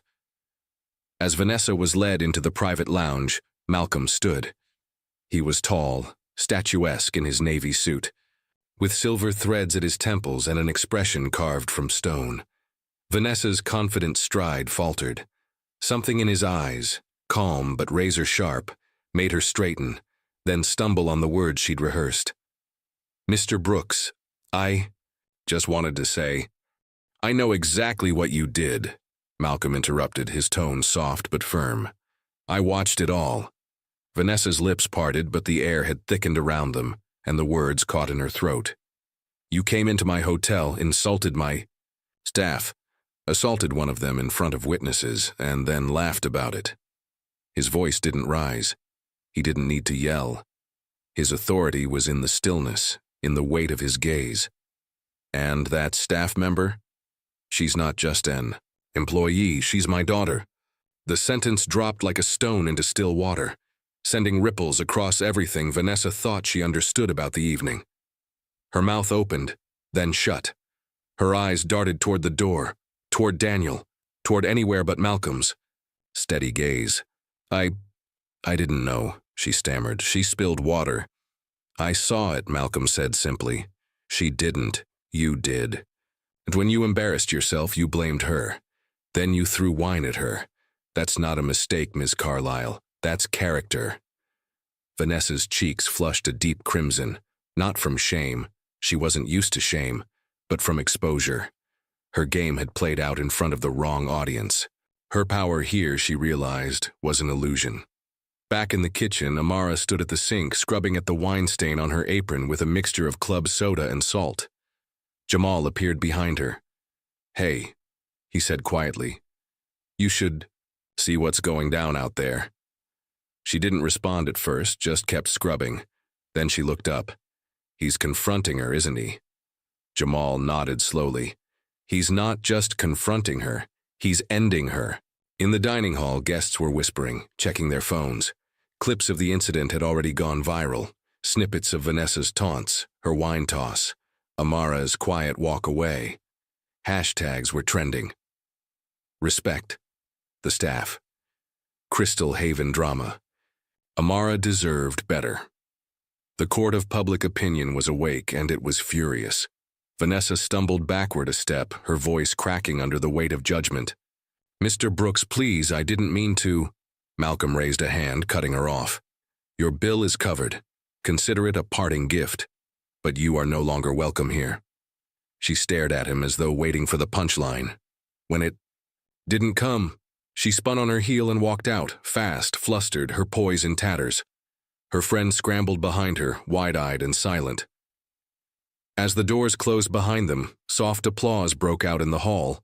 Not loud, not showy, but steady and sincere. Not for drama, not for spectacle, but for justice. And in the kitchen, Amara let out a single breath, long and slow. Not of relief, not yet, but of readiness. Because the next part wasn't about revenge. It was about reclaiming. Something even more powerful. Her voice. The lounge adjacent to the grand dining hall was quiet, its atmosphere thick with a hush that came not from luxury but from tension. Velvet drapes framed the floor-to-ceiling windows that overlooked Miami's golden skyline, but even the view felt dim beside the gravity of the moment inside. Vanessa Carlyle stood frozen just beyond the threshold, her manicured hand still hovering, near the back of the leather chair across from the man who had summoned her.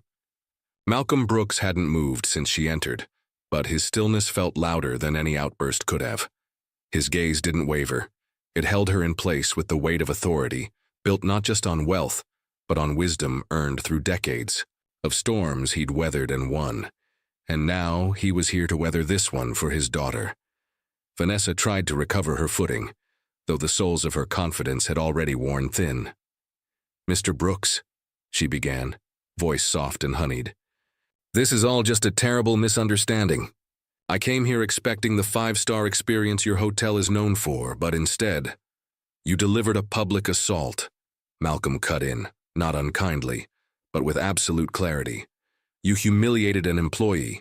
You mocked her, laughed at her, and when she turned her back, you threw wine on her." His voice was low, yet each syllable struck like a gavel. "You did that, Miss Carlyle, and you did it in full view of people who don't forget cruelty easily." Vanessa blinked, her throat working to swallow a surge of panic. I didn't realize who she was. I didn't know she was—" "My daughter?" Malcolm asked, rising slowly to his full height, towering over her like a verdict. "That shouldn't matter. No one, no matter who they are, deserves to be treated the way you treated her. Not a waitress, not a janitor, not a CEO, no one. But since you insist on identities, let me clarify something for you." He stepped closer, his tone unshakable. "Amara Brooks is not just my daughter. She is the soul of this hotel. She chose to work here to understand people like you, who wield wealth like a weapon. She wanted to learn humility from the ground up, and what you taught her tonight was exactly why that matters." The words landed with finality, and Vanessa staggered back a step as if struck by the weight of her exposure. Her cheeks burned a new shade, no longer the pink of embarrassment, but the red of a mask ripped off too late. She glanced around, the room as though someone, anyone, might interrupt, might save her. But no one came. Only Daniel stood silently near the door, arms crossed, eyes unreadable. There would be no lifeline tonight. "I thought she was just—" Vanessa's voice cracked under the strain. "I mean, she looked like she worked here." "She does," Malcolm replied, "and she worked harder in one evening than most people do in a week. But that didn't give you the right to degrade her. You didn't see a person, Vanessa, you saw a uniform. And that's what makes this more than a misunderstanding. That makes it a choice." Outside the lounge, the dining hall was quieter than usual. Guests whispered in low tones, phones still flickering with viral clips and comments scrolling like wildfire. The world was watching. In a far corner, a waiter showed a guest a headline already surfacing on social media. "Socialite drenches. Server in wine. Hotel owner steps in." Beneath it, screenshots of Vanessa's smirk, the splash of wine, and Amara's calm, dignified retreat were already being shared thousands of times a minute. Crystal Haven, known for discretion, was now the stage for a public lesson in humanity. Back in the lounge, Malcolm stepped away, signaling to Daniel with a nod. "Escort Miss Carlyle from the premises. She is no longer welcome here." Vanessa's mouth opened, but nothing came out. The word blacklisted hadn't been said aloud, but it hung in the air all the same. For someone like her, whose world ran on invitations, appearances, and exclusivity, this exile from a flagship hotel was more than a social slap. It was a scarlet letter. She turned sharply, clutching her designer purse as though it could anchor her pride. "This isn't over," she muttered, though the words held no threat, only desperation. Daniel didn't respond. He simply opened the door and let her out. At that very moment, Amara emerged from the kitchen. She had changed into a fresh blouse, her hair pulled back tighter now, her face clean, but her eyes still simmering with the echoes of earlier shame. She hadn't asked for justice. She hadn't begged for backup.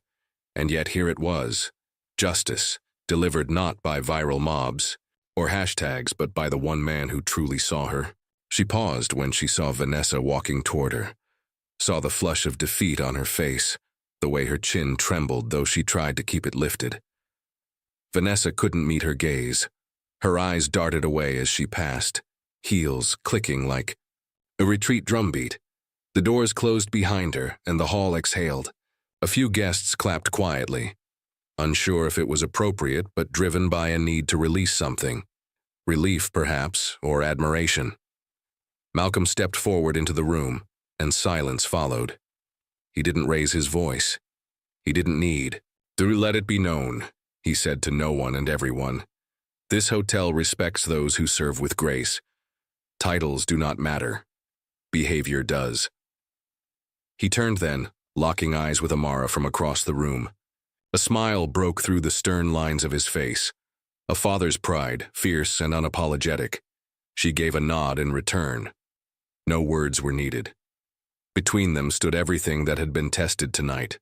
Trust, dignity, and the choice to rise above. And though the moment belonged to them, the world outside had already taken notice. Social media was ablaze with clips and commentary. Influencers spinning think pieces, and former employees of Vanessa sharing their own stories. She hadn't just humiliated Amara, she had exposed herself, and the internet, as always, had receipts. But Amara didn't check her phone. She didn't bask in the vindication. She returned to her station, picked up a tray, and moved to refill a guest's glass of wine, this time with the steady hands of someone who knew exactly who she was. She wasn't just the daughter of a billionaire. She was someone who had been tested and hadn't flinched, and now, under the same chandelier light that had seen her soaked in shame, she stood radiant, unwavering, and deeply, unapologetically human. By sunrise, Crystal Haven's opulent halls had returned to their polished stillness. The clinking glasses, murmured gossip, and trailing echoes of the previous night had all faded into the polished marble and velvet drapes. Except online. On social media, the storm was just beginning. A video taken by a diner, grainy but damning, had captured the entire humiliation of Amara Brooks in under 90 seconds. The sound of Vanessa Carlisle's voice, sharp and entitled, cut through, the footage like a blade. "Maybe that'll teach you to pay attention," followed by the unmistakable splash of wine. The video had gone viral within hours. By the time Amara stepped into the staff entrance just after 9 that morning, it had racked up over 3 million views on X, TikTok, and YouTube combined. Inside the break room, her co-workers greeted her with a silence unlike before. Not awkward, but reverent. Jamal stood first, offering her a fresh coffee. "You sure about being here today?" he asked, voice low. Amara nodded, tying her apron with practiced ease. "Why wouldn't I be?" she said with a small smile. "The uniform didn't change." "Overnight, neither did I." Her words were simple, but they settled over the room like a pledge. She wasn't here to revel in attention. She was here to work, as she always had. Yet the hotel was not the same. Guests now greeted her with newfound warmth, some with cautious respect, others with visible admiration. A middle-aged couple from Chicago stopped her mid-shift just to shake her hand. "We saw the video," the woman whispered, eyes shining. "You handled yourself with such grace. I hope our daughter grows up with your kind of strength." Mara smiled, thanked them, and moved on. She didn't linger in praise. She had tables to serve, glasses to fill. And while the world outside might now see her as the billionaire's daughter, she refused to let that change her. In the lobby, luxury still whispered through every marble panel and crystal lamp, but there was something new in the air, an awareness. Staff members stood a little taller. Guests watched a little more closely, not for scandal, but for meaning. Because the video hadn't just exposed Vanessa Carlisle's cruelty, it had reminded people that behind every apron and tray was a human being worthy of respect. The hotel had received hundreds of emails overnight, some condemning Vanessa, others praising Malcolm Brooks, but most were about Amara, her restraint, her composure, her refusal to sink to the level of someone determined to break her. Upstairs, in the executive office, Malcolm scrolled through the headlines with a sigh. Heiress humiliated server, only to discover her father was the hotel's billionaire owner. Power meets grace. How one woman's dignity sparked a viral reckoning. He hadn't planned to speak to the press, but a statement had been released anyway, crafted carefully. At Crystal Haven, we believe that dignity is not a luxury. It's right. We stand by our staff, always. The words had been his, and he meant them. But what struck him more than any headline was what he saw when he checked the hotel cameras again. Amara, walking through the dining hall, still working, still listening, still pouring coffee with that same thoughtful poise. She had faced a public shaming, been defended by a father she never asked to step in, and become the center of a media firestorm overnight. And yet, here she was, unchanged. Not a victim, not a spectacle. Just a woman doing her job with unwavering grace. By early afternoon, the backlash against Vanessa had hit full force. Her Instagram went dark. Brand partnerships were quietly severed. A former assistant posted a thread recounting years of verbal abuse. A fashion label released a statement denouncing her behavior. The image she'd cultivated, polished, desirable, untouchable, crumbled beneath the weight of her own arrogance. Justice, it seemed, had gone digital. And yet Amara remained untouched by it. She didn't gloat. She didn't post a reaction or tweet a victory. She simply moved forward. When a guest tried to slip her $100 tip with a wink and the words for going viral, she politely declined. "I'm not a moment," she said. "I'm a person." That line would later be quoted across Twitter, praised as poetic. But to her, it was just the truth. She had no interest in becoming a symbol of something she didn't believe in. Revenge. What mattered to her was the quiet kind of power, the kind that didn't require an audience. Later that evening, after the dinner rush, Amara stepped onto the balcony behind the service wing. The sky was streaked with the colors of a fading Miami sunset, coral, gold, violet. She leaned on the railing, letting the breeze cool her skin. The air smelled faintly of salt and distant music. She thought about how easy it would have been to quit, to retreat into the safety that her father's name could offer. But that would have meant surrendering everything she was building, and she wasn't ready to do that. Not now, not ever. Malcolm joined her quietly, standing beside her without speaking at first. After a moment he said, "You didn't have to come in today." She glanced at him, then back at the horizon. "Yes, I did," she said. "Because if I didn't, then she would have won." He nodded slowly, pride softening the tension in his brow. "The world's watching you now, you know." Amara smiled faintly. "Let them, as long as they see me for who I am." And that was the truth. She wasn't here for pity, or fame, or even redemption. She was here for herself, for the version of her who refused to be broken, who chose resilience over revenge, who believed that dignity wasn't something you were born with, it was something you fought to keep. And as the last rays of sunlight dipped below the skyline, Amara Brooks stood tall in her uniform. Wine stains long washed away, but her resolve etched deeper than ever. She didn't need to prove herself anymore. Not to Vanessa, not to strangers online, not even to her father. The world could say what it wanted. She knew who she was. And sometimes, that was the most radical justice of all. Thank you for staying with us through this powerful story of dignity, justice, and quiet strength. What did you think about Amara's choice to keep showing up with grace, even when no one expected her to? We'd love to hear your thoughts. Drop a comment below and let us know where you're watching from. If this story moved you, don't forget to like, share it with someone who needs to hear it, and subscribe for more true-to-life tales that reveal the power of character. Until next time, thank you for watching, and remember, respect speaks louder than status. "You're asking my wife to leave." Jordan's voice cut through the luxury dining room like a blade, just as the room fell silent. Welcome, story lovers. Where are you tuning in from today? Drop your city in the comments below and tell. Do you think this was just a misunderstanding, or something far more deliberate? In today's story, a beautiful brown-skinned professor walks into a birthday dinner, is humiliated, and is removed from her reserved seat. But 5 minutes later, the arrival of a limited edition Tesla shatters every illusion of power in that room. Who owns the restaurant? Why did they target her? And what happens when quiet dignity meets corporate justice?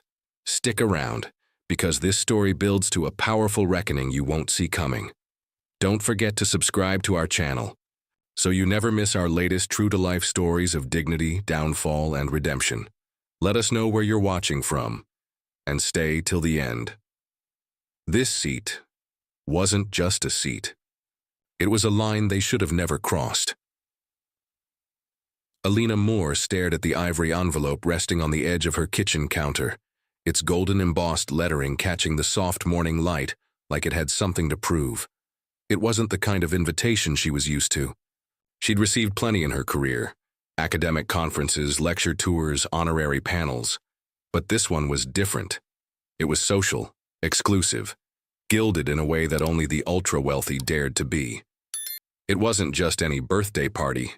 It was the 6th birthday of Madison Langford, the daughter of Cynthia and Richard Langford, hedge fund elites, and partners in several real estate ventures with Jordan, her husband. The event was being held at Vivre Blanc, the city's most coveted restaurant, a place where reservations had wait lists longer than some Ivy League admissions, and where the menu didn't list prices, only symbols of prestige. Jordan, ever, the silent player in luxury circles, had mentioned the party casually over dinner 2 weeks ago. They asked if we'd attend. I said yes for both of us, he'd said between bites of salmon and market greens. Alina had raised an eyebrow. Both? It's just a formality. You'll enjoy it, he replied with a wink, as if showing up was as effortless as saying yes. But Alina wasn't one for formality, not the kind dripping in quiet codes and silent judgments. She didn't grow up learning which fork went with which course, and she had no interest in pretending. Yet, as she glanced at the invitation again, something in her chest tightened. She wasn't nervous. She was aware of how often rooms like these took inventory of skin tone before credentials. Still, she decided she would go, not to perform, not to please, but to occupy space. Jordan wouldn't be arriving until later.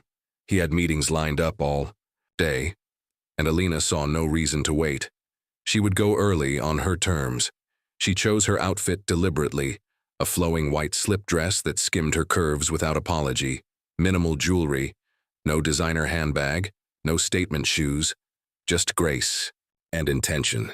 Her hair, a cascade of soft coils, was swept back in a low bun.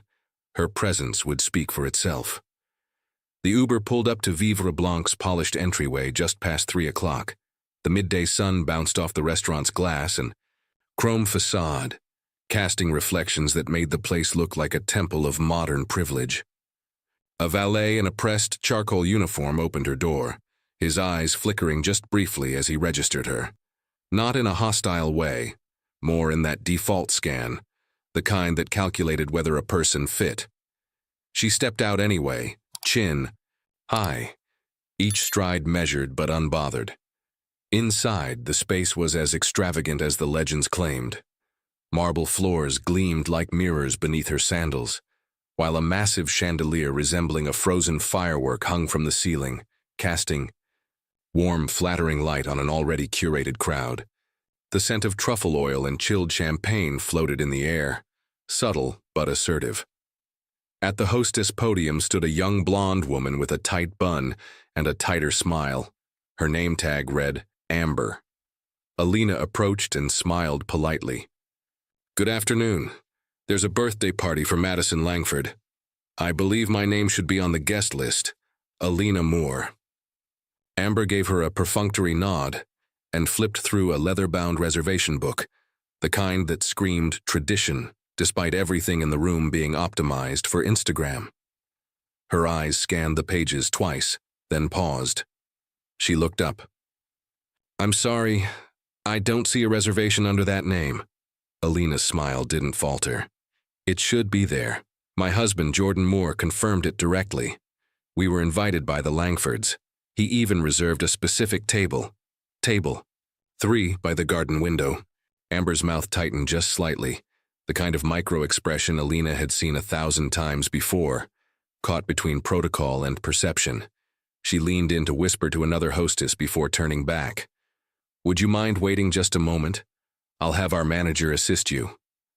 Alina stepped to the side, the soft music and conversation around her continuing like she was invisible. She wasn't offended. Not yet. But she was taking mental notes. 5 minutes passed, then 10. She watched as guests arrived. Most of them white, all of them dressed in a way that signaled effortless money. A woman in red Louboutins was ushered in without question. A man in linen gave the staff a single nod and was led to a private lounge. Then from across the room, a tall woman in a silk emerald dress entered like a storm wrapped in satin. Blonde, tanned, and confident, she swept toward the hostess stand. Amber straightened. "Ms. Langley, welcome. We have your favorite table. Ready?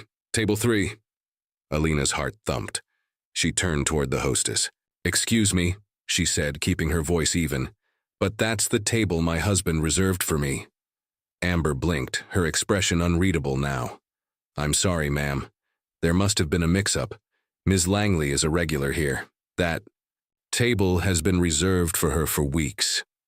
Alina looked at her, then at the manager who had just walked up behind the hostess, a man in his 40s with slicked back hair and a custom-fit navy suit. His name tag read, Gareth Simmons.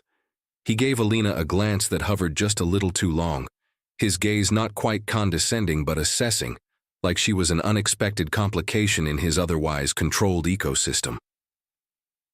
"I'm sorry," Gareth said with a half-smile, "but the table is no longer available. We can seat you near the kitchen. It's quieter there." Alina's spine straightened like a blade. Her voice, when it came, was soft but steel-lined. "You're offering me the kitchen while someone else sits at the table that was reserved in my name?" Gareth shrugged. "We do our best to accommodate our guests, but sometimes mix-ups happen."